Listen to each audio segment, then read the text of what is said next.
I haven't prepared well to tell you about myself, but I'll do my best.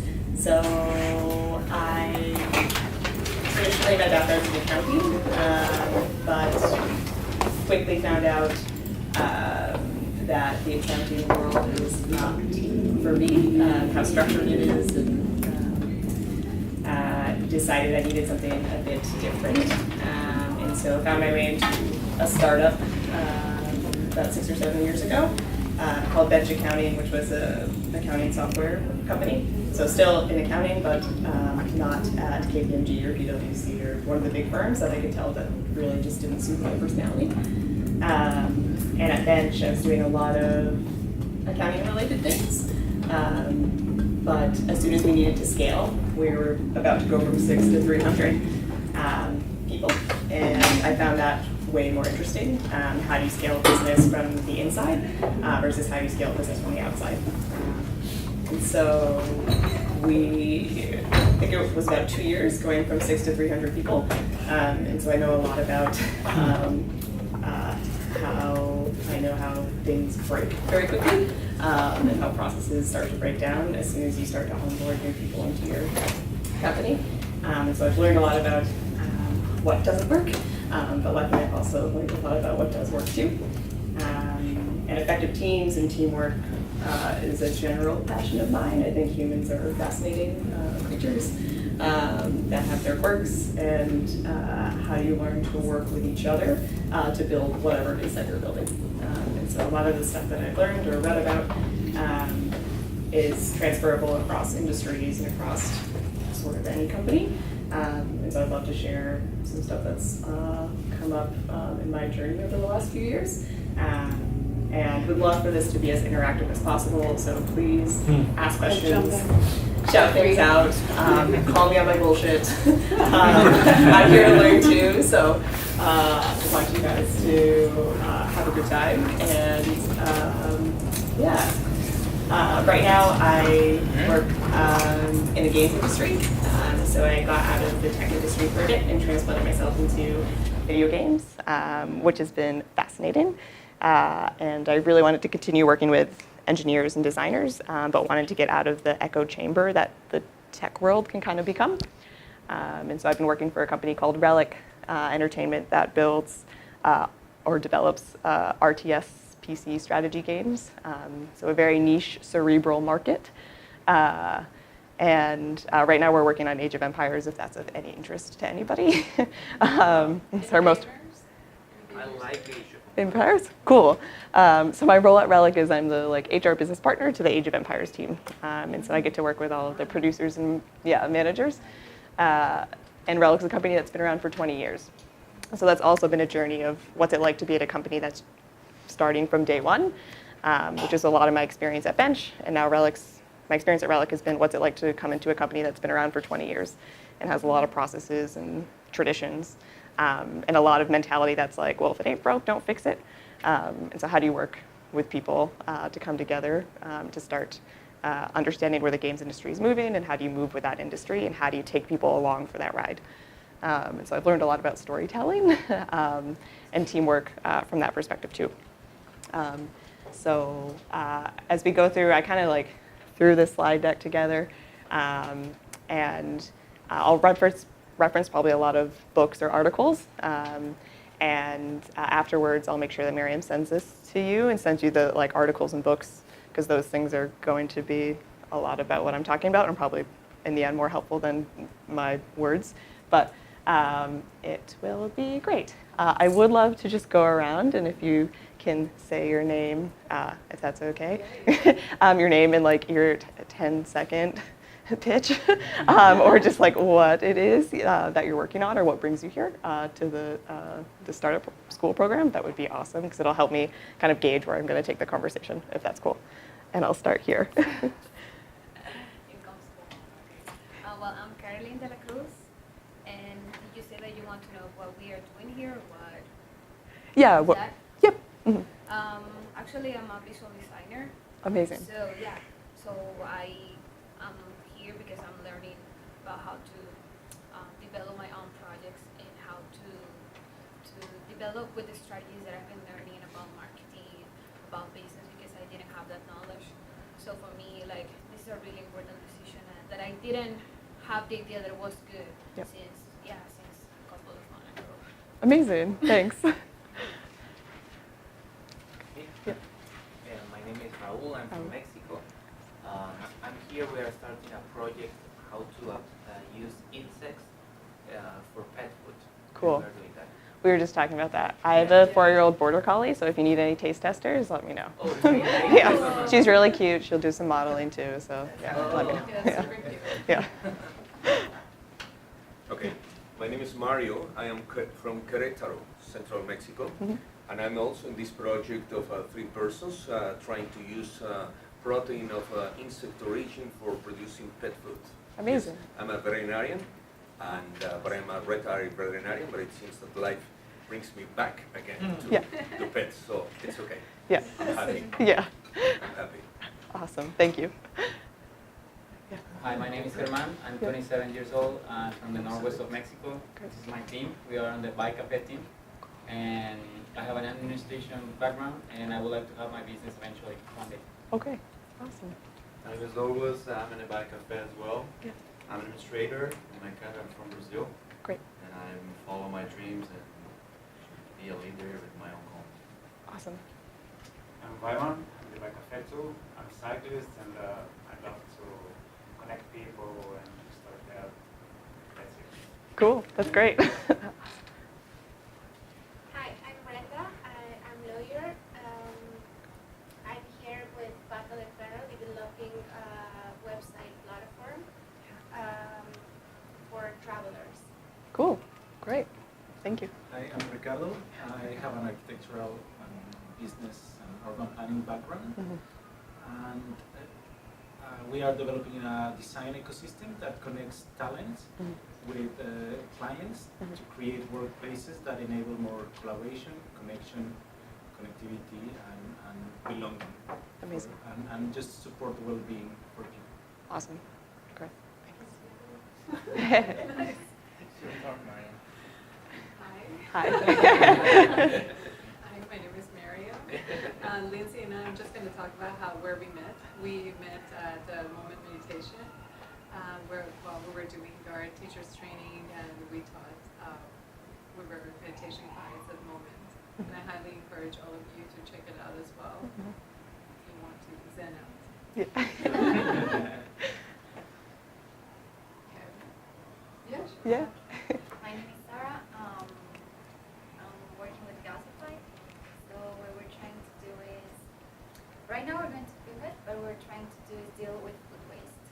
We see that we have a problem with that, so we want to turn that into a project or something that's sustainable. Yeah. So that's what we're doing right now. Awesome. Thanks.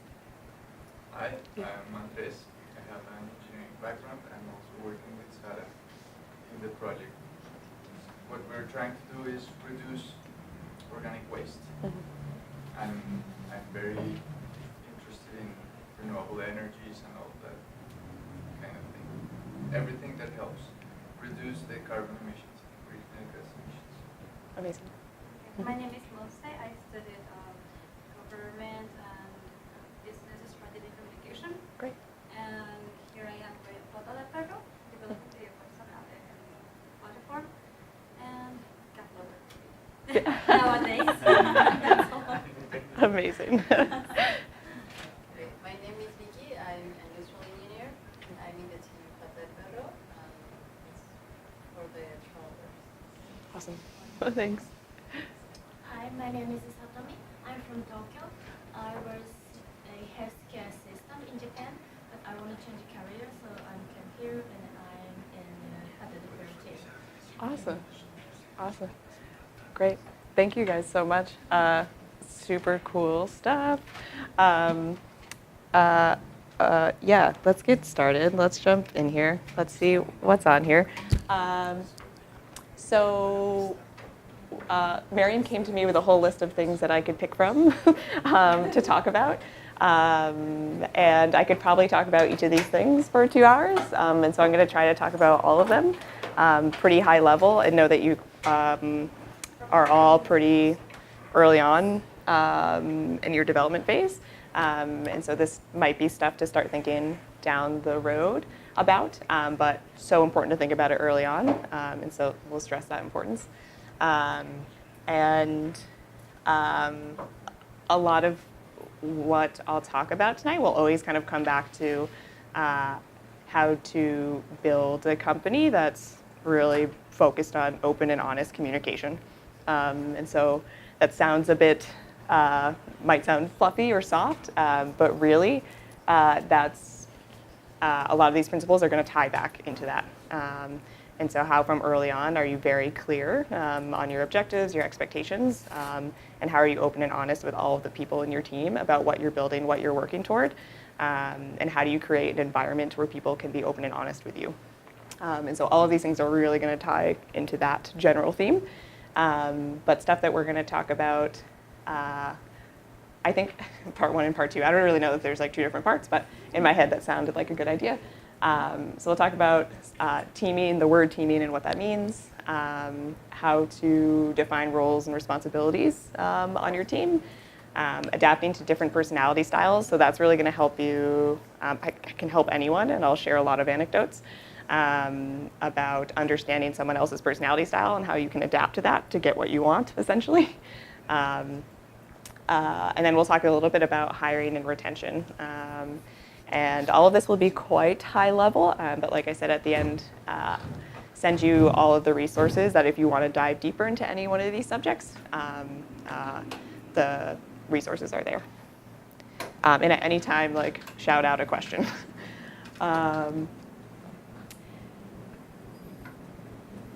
So building a teaming culture, so when you start to build out what your team's going to look like, some of you already have teams, things to be thinking about from the beginning. There's a lot of literature right now about flexible or emerging teamwork, meaning how does your team come together as problems arise, or even before problems arise, and how are you questioning things right off the bat? And how can you create an environment where people can come together as a team and then disband and go work on things individually. And so you would see this more naturally in a bit of a larger size of a team, but these sort of principles of self-organizing versus strict hierarchy. And so I think we're all kind of used to thinking about, climbing the corporate ladder, or, you're an individual contributor, you have a manager, your manager has a director, your director has a VP, your VP has a CEO. We're used to seeing those structures and we kind of know them and feel comfortable within them. But are they the most effective way to build a team? I think no. I think there are other opportunities to think about how you actually structure a team. And the more natural and self-organizing it can be, really the more effective and lean you can be. And so some of you might be familiar with agile or lean processes. This is kind of a similar concept to that. And a company called Valve, which is a games studio that builds games but also builds Steam, which is the platform that a lot of games are sold off of. Their company emulates this in that I think they're like a 200 or 300 person company, and everybody's desk is on wheels. And so as soon as like a project comes together, they literally like physically move their desk to the team that they need to go work on to produce a feature. And so they're very pragmatic in that way of saying, okay, we know we need to build this. How do we get the right people together to build that thing, and then disseminate when you need to, when the team is done doing whatever it is it's working on. So essentially this principle of being more fluid or flexible when you're working in teams, even if it's just 2 people or 1. Actually, I was telling them about Maker Labs in the past, and I couldn't remember Val. Yeah. But remember I told you guys about Maker Labs that I was working there, and so the CEO, he shared Valve's, culture and how it's run with few of the employees, and it wasn't really clear that that's the culture of the Maker Labs and that's how we're working together. Yep. But apparently that's what it was. He shared this whole very thick Handbook, Handbook, of the yeah. culture, how they work together. And we were talking about like communication breakdown, that Yep. there are few of the employees who knew that's what it was about, but then others didn't know that he was applying that, which was really... Yeah, and I'll link the Valve Handbook, which is a pretty well-known It's really good. employee handbook, if you will, about their culture and what they're trying to build. And so a lot of that's built off this like self-organizing, flexible, emerging teamwork principle, something to really think about early on. Yes? How would you define a curious culture? Yeah. Curiosity, like how is that expressed? Totally. Just getting into that next point. Curious meaning how do you ask questions? How do you not get stuck in, this is my company, I know the best way to move forward? How do you lean into your team and be curious about other people's ideas instead of either wanting to naturally either judge them or think that, that they might not have the right answer? And so this curious mindset really is there to be the sort of like beginner's mind coming into it. Knowing that you're the expert, I think, is a really big thing to talk about people that are building their own companies. Knowing you kind of go into it, you know, I'm the expert, I know what I'm building, but how can you also take this curious approach to what can I learn? What can I learn from you? What can I learn from anybody, really? And that last bullet, self-protection is a natural instinct, and so we often want to protect ourselves and put our defenses up so that we feel good. But breaking that down is actually quite difficult, but you can by instilling this like sense of a curious workplace where you're asking questions, where you're listening intently, where you're following up, where you're building relationships, where you're building trust. And yeah, listening to the different diverse perspectives. And so somebody might have a way of thinking about something or pushing an idea forward that you might not have been able to think about. And it's so easy to kind of shut people down or if they either did something in the past or you have a preconceived notion about them. Like I am on the like Myers-Briggs test, I'm in the judging area and like in a big way. And so I constantly have to bring myself back to like, whoa, step back. Let me ask more questions. Let me be curious. Let me, what can I learn from this person? What can I learn from this situation? Does that kind of answer your question, or do you have, yeah. Yeah, no, great question. And those, on the second bullet, those last two words, passionate and empathetic, I think passion is so important early on. And I think I would say, even just listening to all of you, I can tell you're all really passionate about why you're here and what you're building, and you're here for a reason. And it's because what you're building is something that you feel genuinely passionate about and want to drive forward. And in the early stages, that's so important to run with that, that almost like sense of adrenaline and passion. And when you're building your teams early on, how do you find people that share that passion with you? And as teams get bigger, that passion will decline, and that's okay. How do you make sure you're just focused on moving things forward at that point? But in the early stages, that passion is so key. Empathetic is a bit of a buzzword right now, but I think an important buzzword to throw around. And I keep hitting this microphone, so sorry when this recording is like kind of shoddy. But empathetic, yeah, how can you put yourself in somebody else's shoes? How can you try to understand somebody else's perspective and really take a step back in those early stages to build that curious workplace, which in the end will bring you more ideas and get you closer to the things that you're trying to build.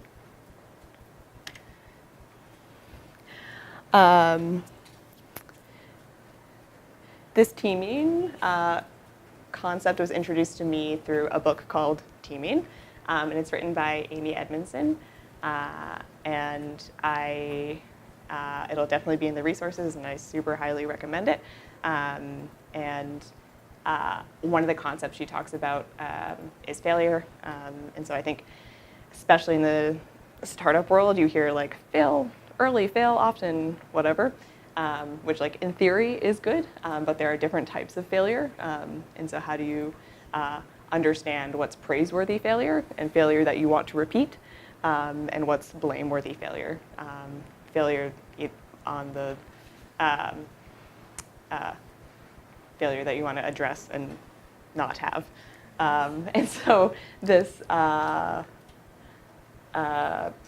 diagram, if you will, graphic, does a nice job of saying, you know, what type of failure is going to help things move forward. Hypothesis testing, exploratory testing, being uncertain, looking at process complexity, and then it starts to veer into the other side of failure, the stuff that you try to want to avoid. And so you want to avoid being careless or intentionally violating processes. But there's those ones sort of in the middle that are sometimes murky or hard to know exactly what happened. But those are also the times, these right here are where you're going to learn the most for sure, because they are gray, and those things can easily go one way or another. But failure can be good, but it also can be bad. And so I think I always get nervous when startups are always, you know, fail, experiment, fail early, fail often. And it's like, yes, well, asterisk. There's a lot of good stuff about failure, and how can you encourage that? But then how can you quickly address when things are either lack of skills or training or competence? How can you identify that and then work to fix that sort of problem?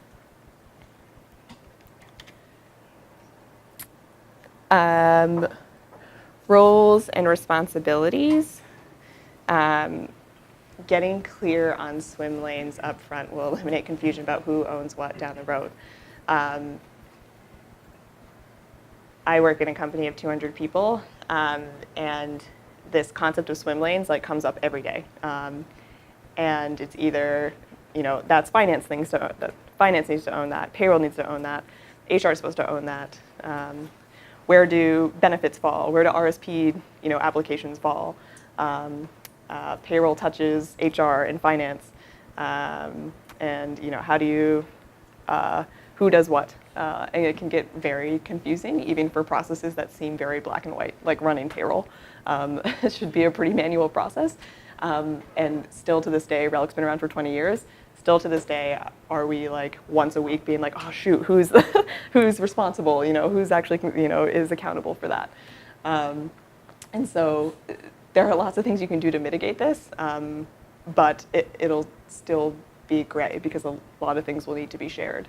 Has anyone heard of the RACI model before? What models? RACI, this one here? No? Yes, maybe? There's a whole lot of probably models. There are a whole lot of models out there, or frameworks to be able to help with roles and responsibilities. This is one that I've seen that's worked fairly well. And as somebody who lives and operates in the gray, and is actually almost like hates process in black and white, because I think like nothing's actually black and white, I actually very much enjoy this and find it very helpful. And so if you Google RACI, you can see examples of people's like very serious like Gantt chart RACI spreadsheet documents that are crazy. But this will give each person an action on anything that you're trying to move forward. And so it could be, you know, you need to hire your first salesperson, and you've got, you know, 3 people on your team. Who's actually responsible for hiring the person at the end of the day? Who has the authority to actually make the decision of who gets hired? That person's accountable. Who needs to be consulted? Who do we actually need to talk to before this happens? And who do we just need to keep in the loop? And so actually physically putting this into a spreadsheet and saying who's responsible, who's accountable, who needs to be consulted, and who just needs to be informed can really eliminate a lot of confusion. But I think just knowing up front that things early on are going to get shared among everybody And it's kind of just like roll up your sleeves, fly by the seat of your pants, get shit done. Swim lanes will start to appear. And how do you recognize that and then follow up with a way that can make that as transparent as possible. Any questions? I'm jumping around a little bit here, so if you get lost, just let me know. Just trying to cover like a good amount of things as we go through.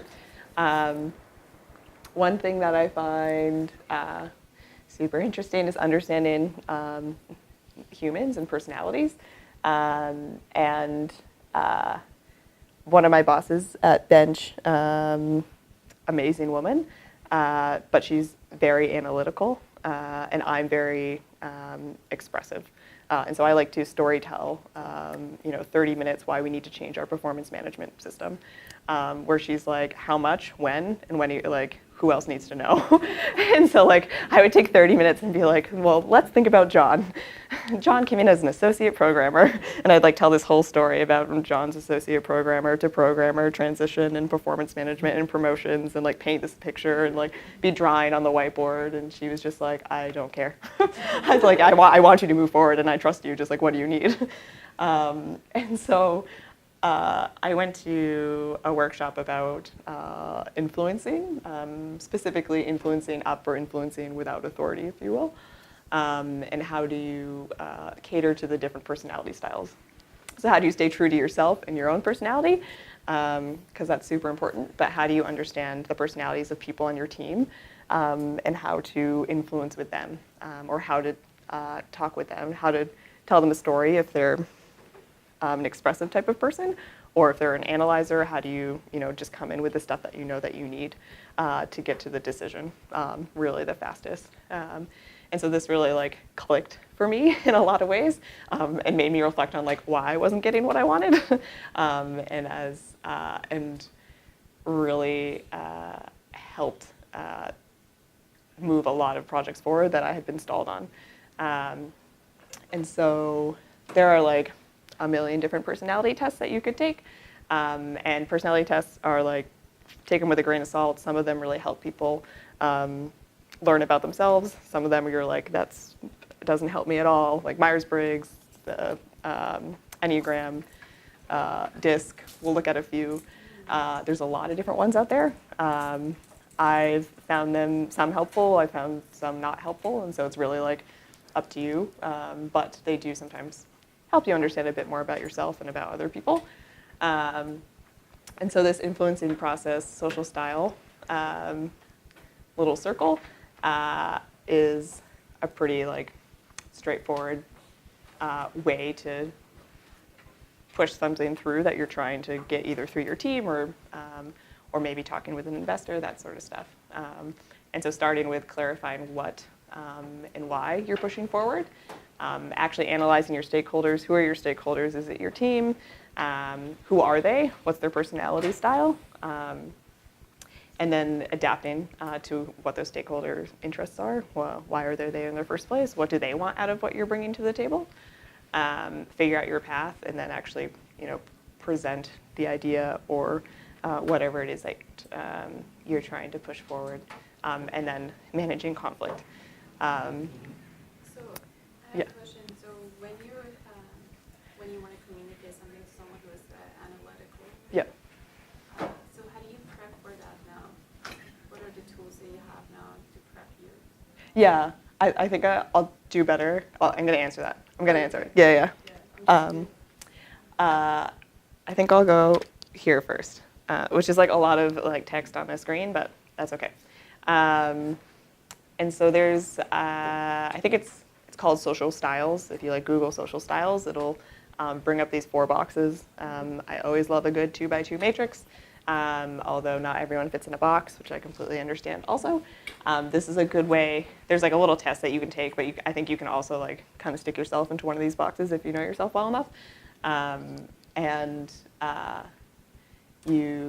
This will kind of say, so if you're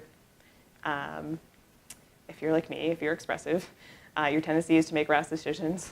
Your vocal behavior might be intimidating. It'll say how should I flex?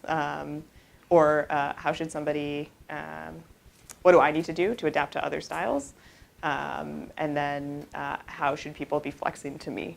And so if you're an analyzer, one way to prep to go, or if you're working with an analyzer, one way to communicate with them, some things: be on time, don't beat around the bush, get to the point quickly, come well prepared, present facts and lists of pros and cons, present options, explain the risks. And so when I think of our CFO at Relic, 100% analyzer, and I know that like those are actually probably my exact steps to go like present something to him about like, I want to increase our vacation policy, and he'd be like, and I'd tell this whole story about how John needs 4 weeks vacation, and he'd be like, okay, great, come back again. And so this is a nice way to think about other personality styles, and there's a whole bunch more of in-depth explanations about each of these different personality styles, and it's definitely helped me to know how to adapt to the different ones that exist. As you guys are kind of reading this over, does anyone want to share which box they think they fall into? Yeah. Expressive, I've been told many times, get to the point. Yeah, yeah. I think you said the same too, you're expressive too. Yeah. That always was my problem. And I've a lot of people saying to me the same thing for more than 10 years. Yeah. Like, get to the point, so what? So what? And then I'm like, so I have to work a lot on that because it's something about communication too, how to express yourself. So I think that now I'm getting better, but by the way, it's kind of Oh, totally.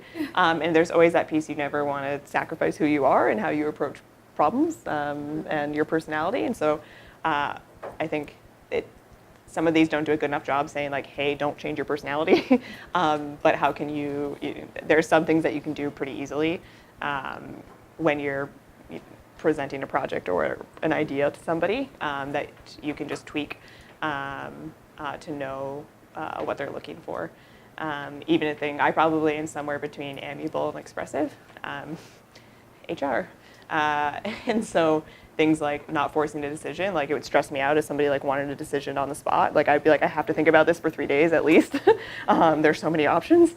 I actually was just standing in line for a tattoo booking, and the artist had a bunch of like available designs, but you had like 30 seconds to choose a design, and I was just like, I can't do this. I can't do this. Like I need to like analyze like every single design, at least for like the next like 6 weeks before I choose something. And so just knowing that about people, and it's pretty easy to like know, kind of peg other people. Like even you were like, you're that way too. You kind of know what each other, people on your team or stakeholders in your company, whatever it is. It's kind of, the nice thing about this is that it's 4 boxes, so it's pretty easy to like stick somebody in one of those, or know that they might share one or the other. And then some of those just like easy bullet points will help you push through whatever it is that you're trying to convince someone of or influence someone You know what's about. hard? The hardest is like talking about your type of project and my type of project when there's so much like feeling involved that Totally. you need to communicate.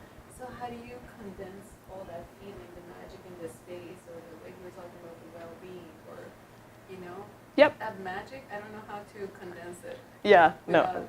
right? That's really difficult to communicate when you're pitching to someone. Yeah, absolutely. And you still want to highlight all that magic because it's so important and key to what you're building, and a lot of it is in the magic. And I'm there with you. Yeah. And I think it's working towards some of these, knowing that you might be pitching to a driver or analyzer. How do you, select key facts, or what are the results of this magic? Like what's going to happen because of this magic? What's the end result? What are they going to gain? What's the outcome? Like getting to those types of things is usually a way to appeal to that. Yeah, actually that's it, because when we're talking about how do you let's say if you want to increase performance and focus in organizations, right? And there's a ton of research, let's say, about mindfulness meditation and how Yep. that magic translate into increasing resilience, focus, and all of that. So then we look at literature for those people and say, here are the facts, right? Yep. And I think uncovering, in that like specific example, because it's so close to home for me, like what are actually organizations, companies, whatever, what are their problems, what are their challenges? And I know in the games industry, it's people work 60, 70, 80 hours a week because they're so passionate about making the most badass game that they burn out, that they get stressed, that they don't take time to eat, you know, like, and we know those are problems, but, and you try to solve them with different issues, but how do you intimately know what your customer audience is and what are their problems, what are they trying to solve, and how can your service do that? And what would be the most effective techniques to diagnose that in an organization that you know? To diagnose problems, questions, that curious mindset, asking questions, conversations, getting to the root of people that will share their problems pretty freely. And so how do you uncover those challenges? Really, I think either through conversations and asking questions. So would it be through HR or actually the employees talking to HR? I mean, you're a pretty aware person. You know, you're aware of what's going on, but do you think HR would be a good place to start if detecting any sort of symptoms that is going on with really, like you know that they're working long hours, they're not eating well, you know that. Yep. But how about other organizations? Would it be going to HR, or who would? HR would probably know best, yeah. And I think a lot about even just like our benefits provider, just an interesting, what they'll do is they'll give us a report at the end of the year of like how all of the benefits that our employees used, which is always an interesting way to like make decisions about like, people used X amount of dollars on counseling services. And so even just having that information is interesting. And yeah, so I think that's probably a good place to start. Yeah. What is style flex? Style flex and flexing to driver? And Style so flex in all of them. yeah, style flex means that's you. If you're an analyzer, how can you? I think you're slow cautious styles. And it's just flexing to analyze. Yeah. So yeah, if you're an analyzer, the style flex is what you need to do to make people to make it easier for people to work with you. And then flexing to analyzers is if you're an expressive, how do you flex to an analyzer? Sorry, kind of confusing language. Yeah. So how do you have to adapt to the analyzer by being on time and Yep. all that? Yep. And then if you're an analyzer, how you need to change or flex is to make an effort to come to a decision. Don't allow unnecessary data gathering to stand in the way of decision. That sort of stuff. Analyzer, meaning like an analyzer, you can like overthink a decision. And so that's saying if you're an analyzer, try harder to come to a decision. Is there any way like to, probably not, but how do you determine who are you pitching to? Or how are you talking to? Do you mean how do you determine their personality, Yeah. where they fit? Like I just met you and I'm talking to you. And Yeah. how do I That's a good question. That's tough. Yeah. Yeah. And then I'm talking and all passionate about like, the magic of things, and then you're like, yeah, give me the facts. Yeah. Inside your mind, I think come in with a few different approaches in mind, and as you get to know the person. Yeah. Switch styles. Yeah, and I think it's you kind of uncover that through conversation, which is difficult and a lot to think about at one time. But yeah. Yeah. I'll go back one. DISC is another personality test that I don't think I've ever taken, but just wanted to put something else in here that wasn't the one that we just looked at, and not Myers-Briggs. And so similar and it had some good examples of people, which I thought was fun. Another example of a personality style, I like the axis of assertive versus reserved, or people-focused or task-focused. So just another way to think about somebody and their personality, what their strengths or limitations are, and how you can play to their strengths or limitations. I won't go too deep into it. Just wanted to put another example in there. I think this one was a better way to have a conversation about it.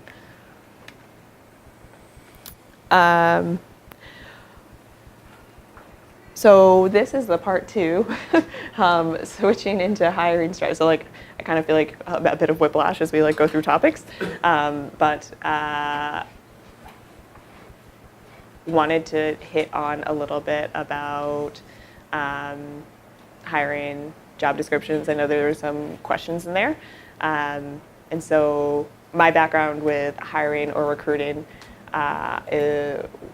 was really centered around Bench when we were hiring a bunch of accountants to help us run our accounting software. And so I've seen a like small snapshot of a hiring strategy or hiring process. So I'll speak to some things that I can speak to, and then other things just by being in the HR space.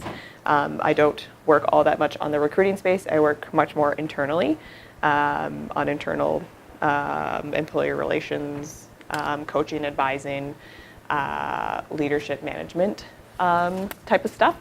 So just as like preface to as we go through some hiring strategy stuff. But please ask questions and I'll try my best to answer or tell you if I can't. And so when even like beginning to start to think about hiring, your hiring strategy is going to be so closely tied to your business strategy. And so it's so important to have all of that stuff well articulated before you even start to think about bringing new people onto your team. And I'm very much of a question approach. Again, going back to like building that curious type of environment. So even before you start to think about a hiring strategy, what are your company goals for the year? What are your strategic initiatives? What are you actually just trying to accomplish? Where are you trying to get to? And then understanding, do you have the people on your team to get there? Yes or no? And how are you going to fund the roles that you actually need? And then when do you need to fill those roles? And so all of these are questions to get you to start to think about what is your hiring strategy going to be or going to look like.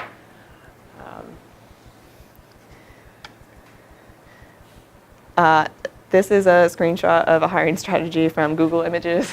It's not supposed to be anything too complicated. As you build out a hiring strategy, a good thing to get into a spreadsheet as soon as possible and to be able to monitor and talk about. And so as soon as you are starting to answer all of those questions, how do you make it real so that you can look at it and talk about it and ask questions about it? And so these are all, fake numbers, fake company information, and it's quite straightforward. Nothing frilly or no rocket science here. It's really just answering these questions. Can you fund the roles that you need? When do you need to fill those roles? And then actually putting it into something that you can see and reference and talk about with your team, with whoever.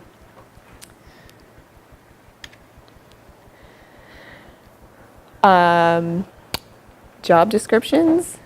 This is something that's near and dear to my heart as a writer. And so I think I'm sure you've all seen job descriptions, like a lot of them are terrible and are terribly boring. And actually when I was I started with Bench in New York. I'm originally from Boston. Tom Brady's biggest fan. I was in my mid-20s and I wanted to go live in New York City, and so I went on Craigslist and I was just like, New York City job. And I put the word awesome, actually I put the word wicked awesome in the search for Craigslist because Boston. so my favorite word is wicked. And the one role that popped up was Bench's job description that said that they were looking for a wicked awesome accountant or a wicked awesome person that knows something about accounting. And I just laughed because I was like, that's the funniest thing to put in a job description. And I just responded and I was like, I'm wicked awesome and I know something about accounting. And was just so excited, like reading through the job description. I was laughing, I was reading it, and I was so excited about the opportunity to go like talk to that person that wrote the job description. And so that's forever like changed my outlook on what a job description can be. There's a great book that is called Hire with Your Head, which will absolutely be in the resources section of this. And it's got the like lamest like corporate book cover I've ever seen, but it's all about performance-based hiring. And how do you think about performance and results as opposed to experience and skills? And so like 90% of job descriptions out there are a list of like your experience and skills or somebody's experience and skills. And it's proven that that's not actually going to translate to how that person's going to perform in that job. And so this book is all about how do you make a performance-based profile about the role that you're trying to fill or trying to hire for. And so this little table, red is like a traditional job description that you would normally see. You know, you have a Bachelor of Science degree, MBA is a plus, 5 years of experience in consumer products, heavy web analytics experience. How do you translate those types of things into desired results and deliverables? Because that's so much more powerful to say, I need you to upgrade the product marketing and new product launch process. I need someone who can develop new online and direct distribution channels. I need someone that can lead massive buildup in online and multimedia adverting programs. Actually getting to what you want out of the role is going to get you a person that can do those things. There are a lot of people that have MBAs, but there aren't a whole lot of people that can upgrade the marketing, product marketing and new product launch process, because that's the stuff that you want to be having conversations about. It's really about those results and deliverables. It's not about the experience. And so some stuff that I wrote on the side in your job description, and whether it's a job description or you just trying to figure out what you need out of your next hire. So this isn't about like just getting something ready to post onto Craigslist. And should you be posting jobs on Craigslist? Like, I don't know, I'm not qualified to answer that. But there's plenty of other people that are. But when you're actually thinking about what role you need, what are the real job needs? Don't refrain from emphasizing skills and qualifications. What does success actually look like in the role? Performance is all about results. What does a superior performance look like? And this bit about offering careers, not jobs, especially where you guys are at with your, I just noticed you have, no, but it's in a light bulb? No, it's great. I just, that's an amazing container. I just got so distracted. That's very cool. Yeah, it's beautiful. Sorry. Back here. Offering careers, not jobs. Yeah. So in such a unique, getting a company off the ground, how are you offering something that's going to help someone push them forward? Both, for you, it's a mutual arrangement. Finding someone to help you push your business forward, but also finding someone that you can help and offer them to push them in their career. That mutually beneficial relationship, always most helpful in the long term. Placement of job descriptions. And so I just said I'm like not the best person to say like where do you post job ads, but there's plenty of people on the internet that can. And so but just being thoughtful about where you do eventually end up putting your job postings. If you have a website, how you design your career site, all very important things to think about. Getting referrals, when you make phone calls. So active or passive candidates. So an active person, an active candidate is somebody that's actively looking for a job. A passive candidate is someone that's happy in their job, but could be persuaded for the right opportunity. And so how are you thinking about both of those types of people when looking to hire?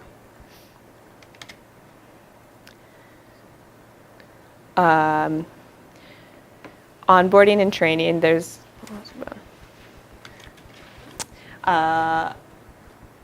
as soon as you start to bring someone onto your team, so we've come a long way. We talked a bit about, how do you establish, teaming environment, lots of open and honest conversations, creating a curious workplace. Talked a bit about hiring and sort of the next step in that process. As when you're hiring or you've brought a new person onto your team, that's great, congratulations, but how do you keep them there and how do you get them integrated into your company is really, really important. I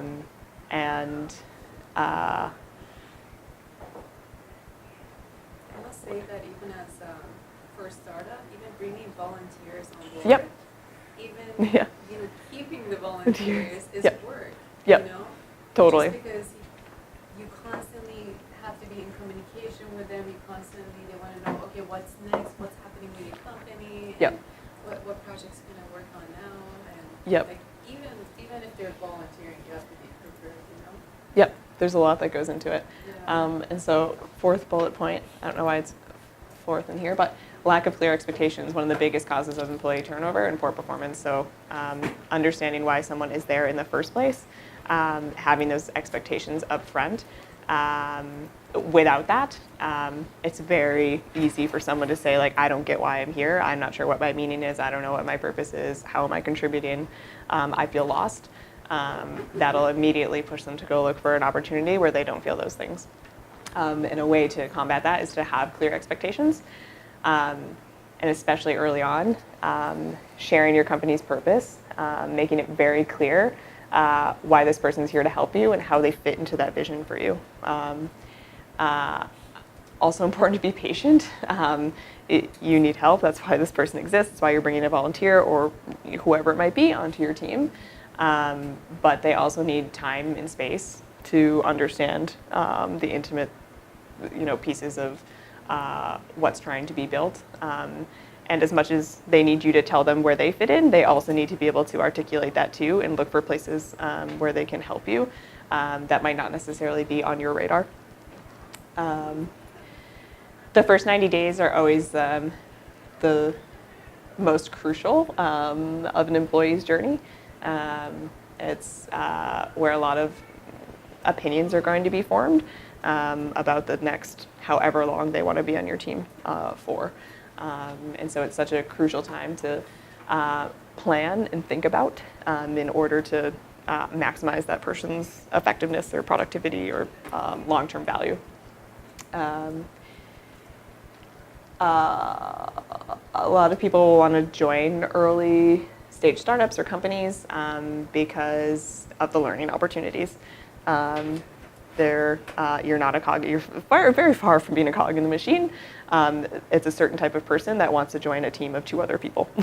It's somebody that wants to learn and grow and get their hands dirty and be part of something really special.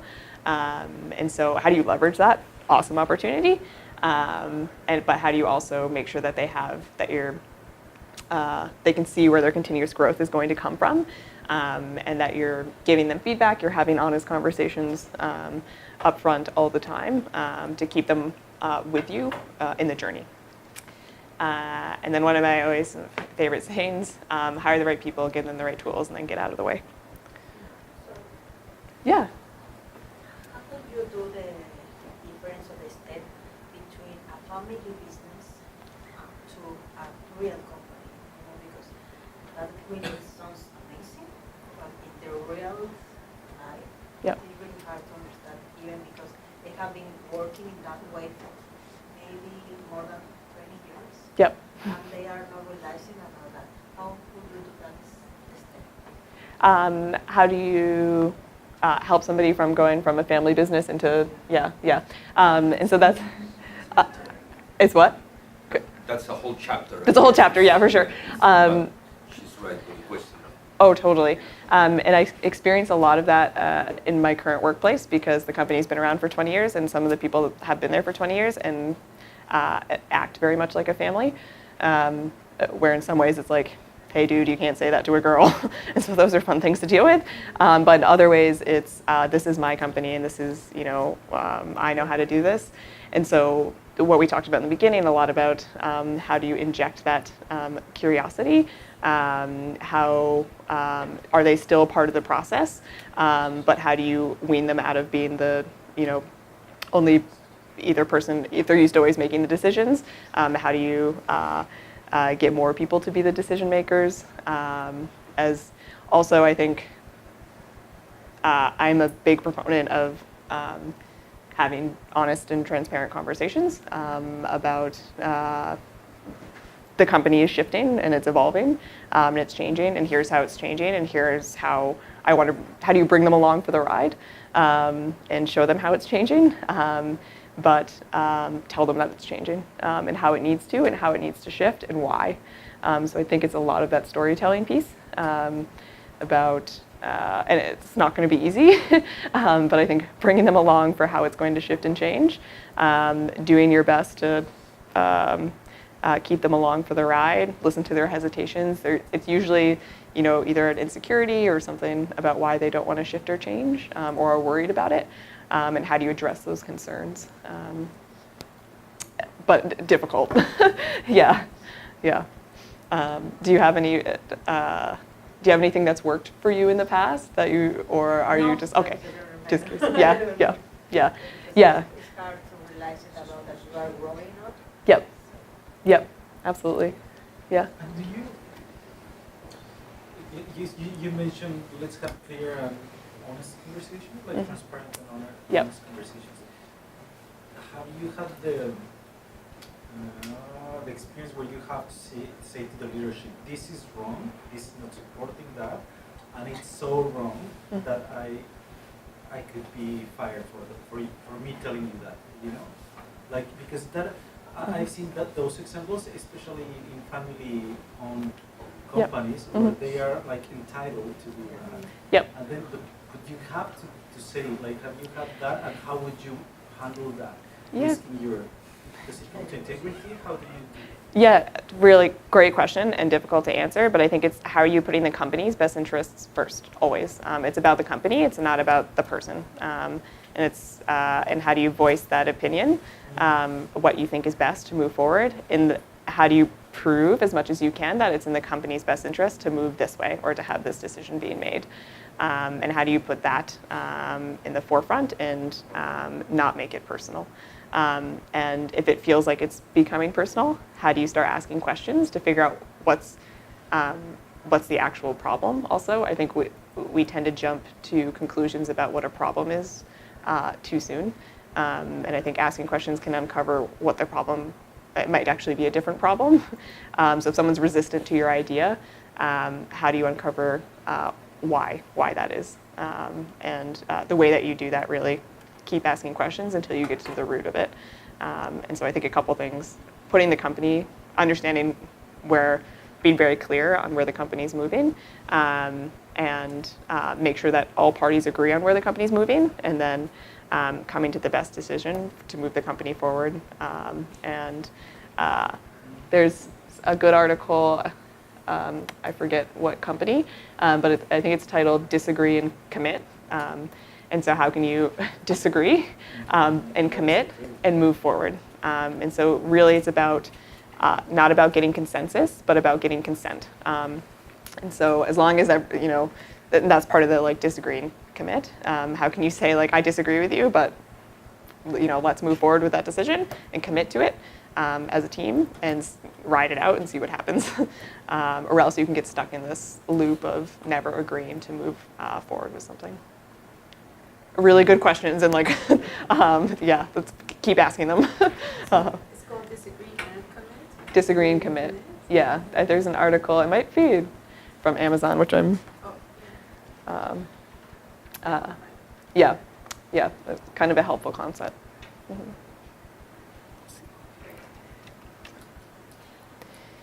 The next few slides are about those first 90 days that I referenced, and I'll go through them kind of quickish, but bringing someone new onto your team, whether it's employee, teammate, volunteer, whatever it is, chunking those first 90 days and really thinking about how to make them important. And like I said, it's really risky in here to not necessarily lose a new teammate or a volunteer, which you could, but not really setting them up for success and not getting as much value out of them as you could if you put a lot of focus on these things. And so at day one of bringing someone new onto your team, how do you define purpose? And hopefully these are all things that you maybe had already thought about while you were going through hiring or interviewing somebody, but how do you make sure you really answer all of these questions on day one for any new teammate? What are they here to do? What do they need to know in order to succeed? Who are their key stakeholders in the team, outside the team? How are they being measured? How are you going to know if they're being successful or not? Even if that's not, based on like how many times they smile in a day, whatever. You get to decide that, but there's something to think about. It doesn't have to be a very serious metric, but if there's something that you can measure them delivering, X project by the end of the month, things like that. How do they know what they're being measured by?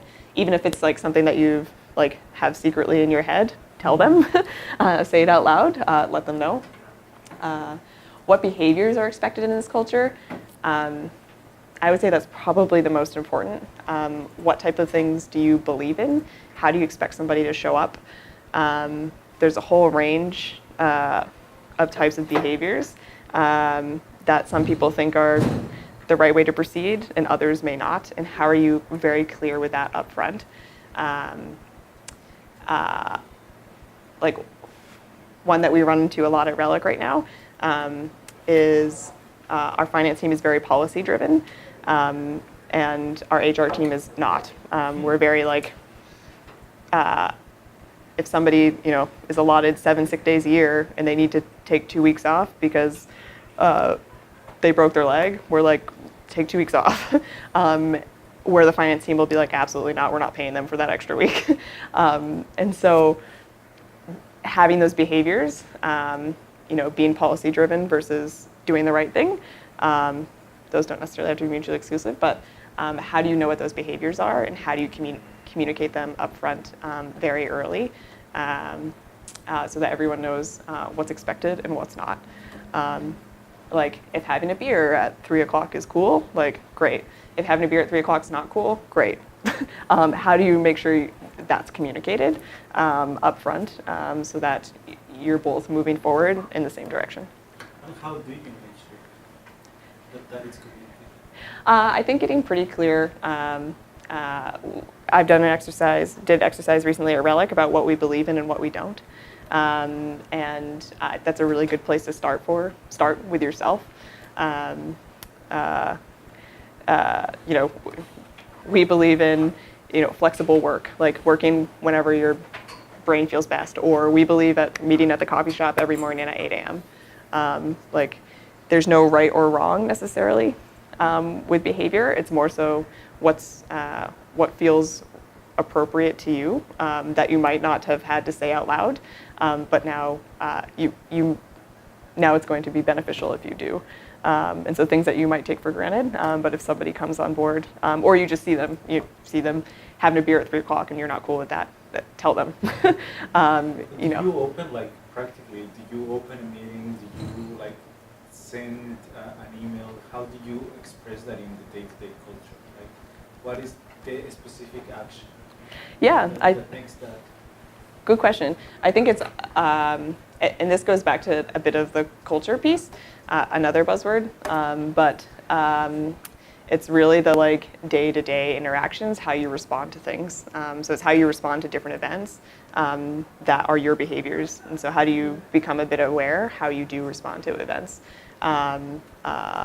whatever it might be. Somebody using, more sick days than they need to. And so. I'll give you an example Yeah. for a startup. If you have a co-founder, let's just say, have you established that all the emails going to be CC'd? If you're sending an email to somebody around a job, do you expect the other person to, does your co-founder expect you to CC him on all the emails, or are you cool with not being CC'd, but he's going to keep you on the, in the loop? Right? I think that's really important. It's not about trust. Yep. It's just whether or not that are you staying in the loop? Because there's some conversations that Totally. maybe through the email is very clear, but if he's communicating what happened in email to you, then there's some parts that are missing, and you don't want to see that client and then show up and say, oh, well, that piece was in the email, and then Yep. so establishing even those are really important, right? Totally. Yep. Things like that. Yeah, how you want to work, and how you don't want to work also. And why I'm asking is because I used to, in my companies, I used to be like the one who opens the space, and not all the people feel comfortable in that. But I'm like, no, let's sit and talk, and let's have a conversation, and people would be like, some people would be like, yeah, well, why is this necessary? Or I don't want to do this, or like, why are we taking time off of, because I want to finish what I finished. Yep. And so how do you implement that in the company? Like what are that part of the culture? Yeah, I think talking about it, having a conversation about it up front. But with that personality type, it's Yeah, hard, yeah, yeah. Who's saying, I don't get it, why do we have to talk? Why are you being so difficult? You're just wasting my time. Let's just go build this thing now. Build it already, This is all this talk is just slowing me down, I don't want to have this stuff. And I think how do you deal with those kind of personalities, right? Yeah, and I think you say this is part of the process. This is what we believe in. This is how we, Shut up. this is how we do this. First question, who is him? Yeah. Is the host or? Yeah. If it's something like you're adamant on, sticking to it, or uncovering why they think it's stupid. Back to like asking questions. Why are they so angry about it? Maybe they think it's stupid, for a reason that you can actually change or shift, or and so. And because the other hand, you have the other personality who all the time, oh, let's have a sit, let's get a conversation, and let's get a coffee. No, I don't want to get a coffee. Yeah, That's what we need to do. Because the thing is that for someone, I'm just generalizing. Yeah, no, good. Yeah, No, good. But for someone who is technical and who is not in touch with their emotions and like with doing that personal, like this can come across as like I have never asked myself this, and you're asking me that question now. Why? Like I have, this is like the question of my life, and you keep asking questions and questions and questions. And I just want to finish with this project and suppress my emotions, of course, and then go home and have a beer or something like that. How did you deal with that? Yeah, and I think it is hard. Yeah, and I think it's like really sticking to it. And so I think I work with a lot of engineers, and I really like them because they're kind of the opposite of me, and they're 0 and 1s. And so I think it's fun because you'll see something click, and it's very obvious when something clicks for them. That's either like they're like, oh man, this, I'm trying to think of a good example. One of our principal programmers was talking to another programmer, and he was having trouble getting his work done. And the principal programmer was just like, why isn't he getting his work done? Like, I gave him the easiest thing, and went to go talk to him, and the programmer said like, oh, actually something happened at home or whatever, and he was super distracted, and he was like, oh, go home and go deal with the thing at home, because home matters more than you finishing this bug or whatever.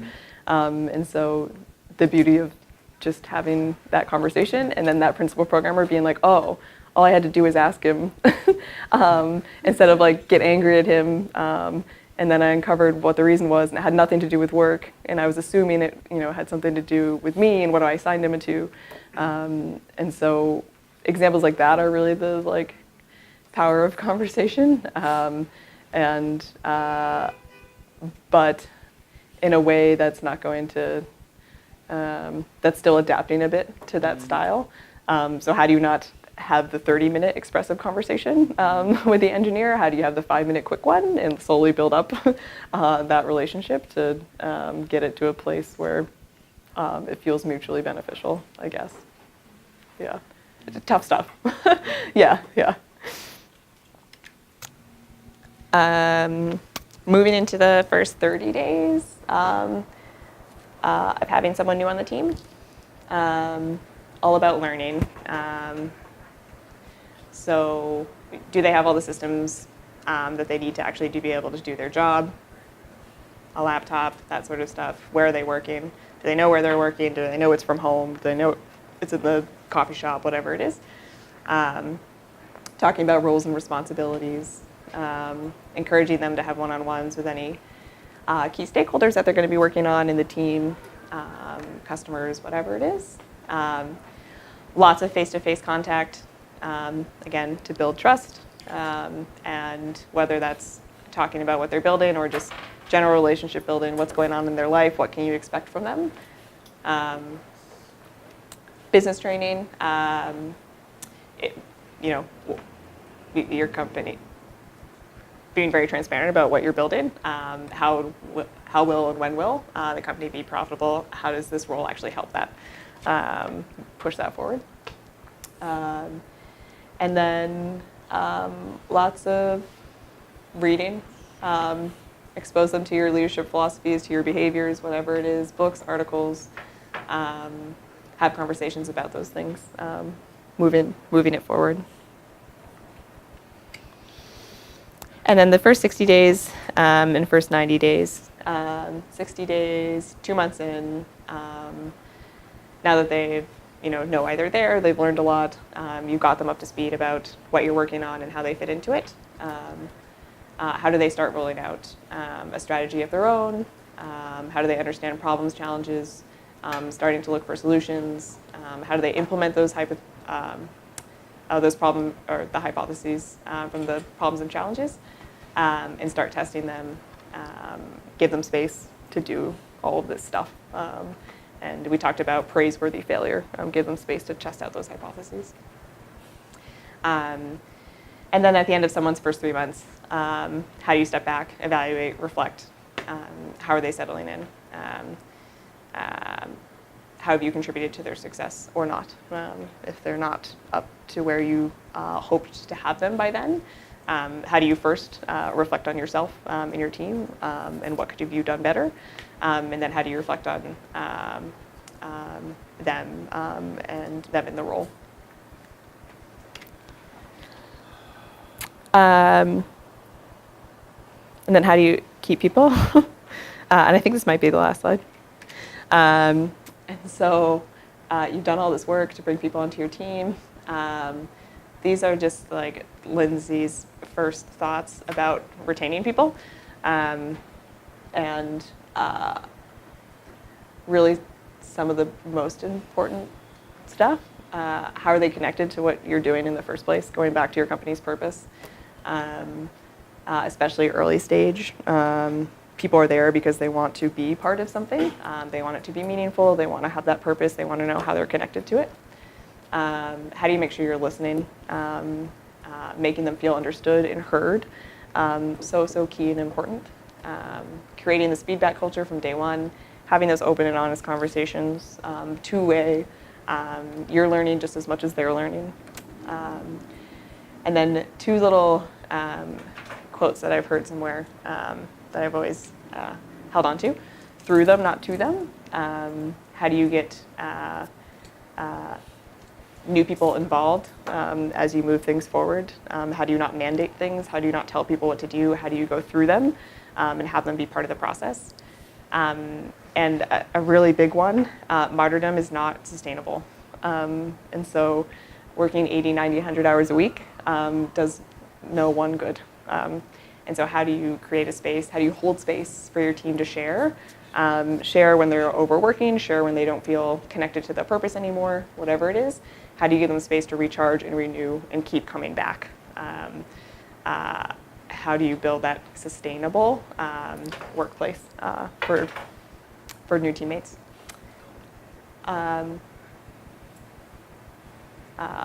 And for yourself. So remembering that for yourself. Yeah, those are all the slides I have. Yay! Thanks. Can I just ask? Yeah, please.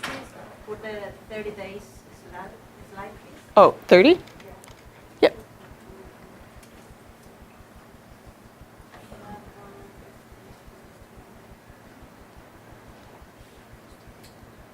In the last part, when you present to your leadership philosophies, you should wait until the last month to show them, or what do you mean with the range? Yeah, and so like really talking about things like behaviors and whatnot that we were talking about before, talk about that stuff up front. But how do you, within the first month, start to expose them to, what you believe in leadership of the company, how you want to build the company, if there's like particular books that you're super passionate about or articles. Basically, that's creating a shared language. And so if you have a language that you've adapted by reading a certain book or by following a certain person or group of people or company, how do you share that stuff so that you're sharing the same language? It's like the first month, like 20 months, you should get all of these different moments. Yeah, these are just things to think about in the first 30 days of how to make it most effective and how to really integrate them into the company. Yeah. It's not like at the first way will be like a training, just know the company, know our policies. Yeah, it's going to be very pragmatic and unique to yourself and your company and what you're building. But these are just like some things that you can think about and that are kind of proven to help integrate and bring people up to speed. And then how do you kind of chunk it out over the first 90 days, knowing that those are kind of like the biggest span of time for risk of someone being productive or not.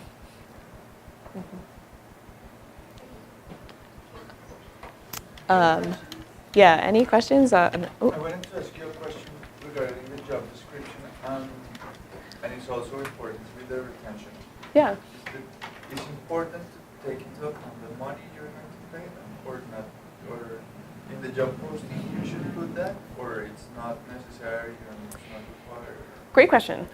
Best to keep it out of the job description. What you'll see a lot in job descriptions are like competitive salary.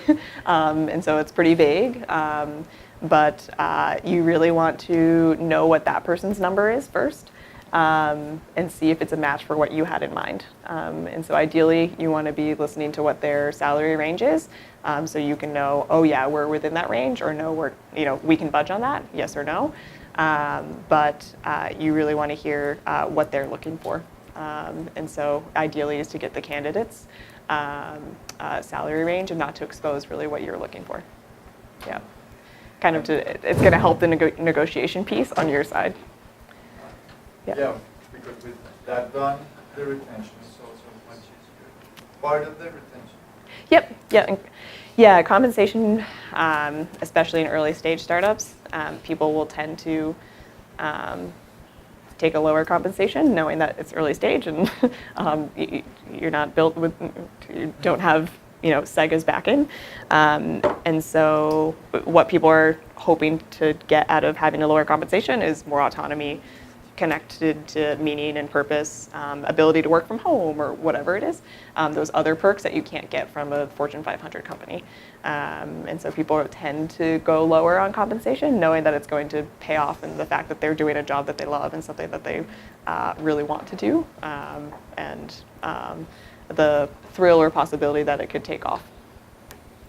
Mm-hmm. Good question. Yep.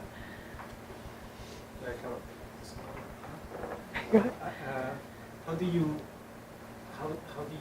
find the middle point. There is a middle point in between being curious as a leader.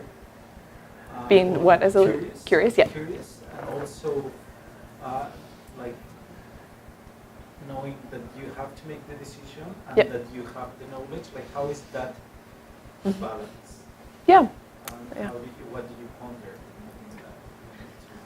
Yeah, great question. And I think it's a lot, you'll like learn that on the go. And I'm a big believer of following, your gut instinct on a lot of things. And so listen to that. But you will know yourself best, and you'll know when you're shutting something down because you feel, nervous or threatened or whatever it might be, versus shutting something down because you think it's a dumb idea. And so how do you kind of listen to yourself and know when to keep asking questions and to be curious? And then it's an art, like long-term art, lifetime art, of saying, okay, I know all the facts and I've asked all the questions. I'm still going to move forward with this, and we're going to disagree and commit. It's not an easy thing to know when that comes into place, but the more I think you ask questions, the more you'll like get to know that type of style to uncover, and you'll see when it pays off because you'll uncover an idea or suggestion that you hadn't thought of. And sometimes it won't pay off, and you still have to make the decision. But I think a lot of that is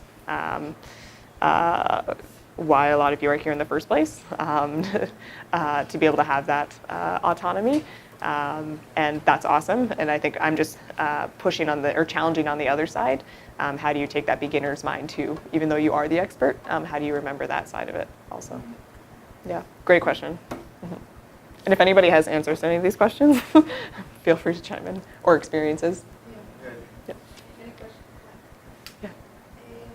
What daily practices do you suggest to become a more effective leader? Great question. I think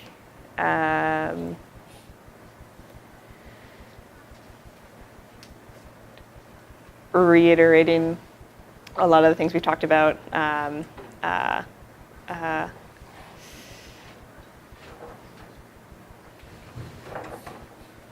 that curious mindset, beginner's mindset, and then also putting your team first often, and understanding how you can, as a leader, I think a lot of your job is to, remove roadblocks from other people's work. How do you listen and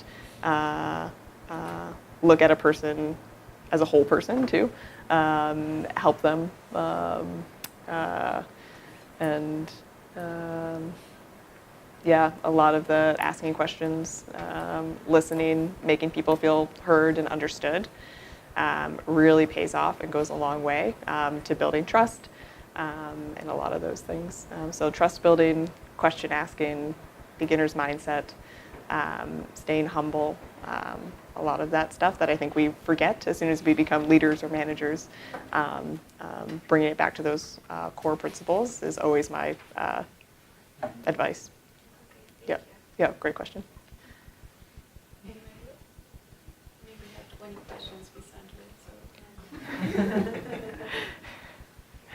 they're all on Slack if you want to have a look. Yeah, do you have any questions?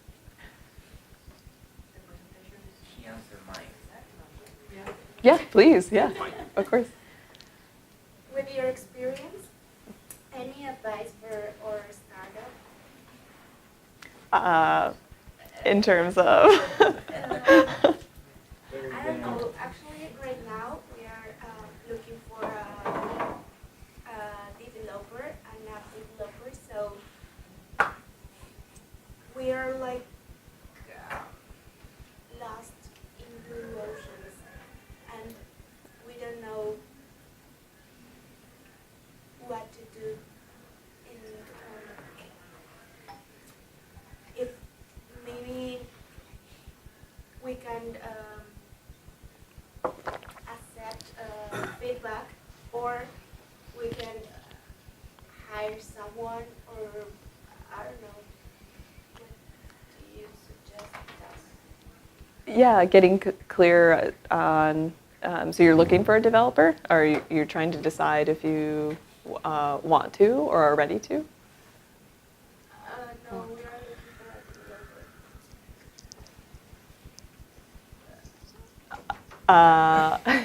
No. So you're looking for a developer, junior, senior? Junior, because we don't have money. Yeah. So, There's, I mean, let me know what you think. Yeah. But for example, I just posted something on Red Academy. Yep, and I was going to say. Brain Station. Yep, Yeah. Lighthouse Labs Yeah, is another one. Exactly. So they Yeah. have they accept community partners. So you Mhm. go in with your project, and if you become a community partner, I mean, in the case of Red Academy, you have to become a community partner. But Brain Station, every cohort, like they have maybe 5 or 6 different teams, and they're looking for industry projects. So you can give it to a team who are who have taken the developer course, right? Mhm. So to do it, or if you're looking for UI UX designers to design your app for you. Yeah, at least the first iteration, you know. Yeah, I was going to suggest, Brain Station, Red Academy, or Lighthouse Labs, usually new junior developers that are interested in new projects. Yep. Yeah, good luck. Yeah, you. Or, okay, another one is Yeah. Emily Carr, Mhm. School of Interactive Arts and Technology at SFU. They have a job posting that they just posted on for their students as well. And Yep. really good students. Yeah, and considering co-op or an intern is probably a great idea. There's lots of easy SFU, UBC, BCIT programmer co-ops, developer co-ops. Yeah. Yeah, exactly. Yeah, good luck. Yeah. I'll send, I'm going to send you some additional resources, books and stuff. I read a lot of things, and so if you have any specific types of book recommendations that you'd like, leadership, management, coaching. I have a question. Yep. Where you work right now, which type of strategies do you use to create strong teams? Strong teams. Yeah, games are fascinating because it takes a programmer, a designer, and an artist, a team of programmers, designers, and artists to make a game, and a lot of other awesome support functions. But those are 3 very different brains. And so I find it, from like a human psychology standpoint, I find it fascinating. And artists are very finicky. And so it's, for me, a lot of the strategy is understanding each of those types of disciplines, what they want out of their work, and how they can all work together. And so you can extrapolate that into, different types of personalities or different types of people with different goals or thoughts in mind, and uncovering motivations of individual people to get them to work as a team. And how do they understand each other, the goal, what are they working towards, and making that very clear, and having lots of open lines of communication. So if everyone has different type of opinions, who will opinion is gonna be the one? Like, do they all have to listen to the other one and then choose, or how does it work? Yeah, in the past it's been, Relic specifically has gone through some changes in the past it's been, there's one leader that makes all the decisions for, game director. That's what I was. There's also been, went through a period of getting group consensus, which is the shit show, excuse my language. And so I'd never recommend consensus-based decision making because it takes forever and you don't get the best decision. But going back to that disagree and commit, or consent over consensus. Voting? It's an option, but doesn't usually produce the best results. And so either having somebody own a feature and having that person be the end decider. And so that RACI model that we talked about earlier, who's the directly responsible person who makes the decision, How can you identify who the decision maker is for a certain feature, but it doesn't always have to be the same person. So I think there should be one decision maker, but that can ebb and flow based on whatever it is that whatever your team's goal is. Does that make sense? So you rotate leaders? I wouldn't necessarily just say rotate. I would say like who's the best person to know what the decision should be, and it's really who's driving that feature, whatever it is that you're working on. Yeah, and there's lots. This could be very different for lots of different ways to make decisions, and it's messy and complicated. So good question. Yeah. I have one Cool. question different than I played before. About retention. Mm-hmm.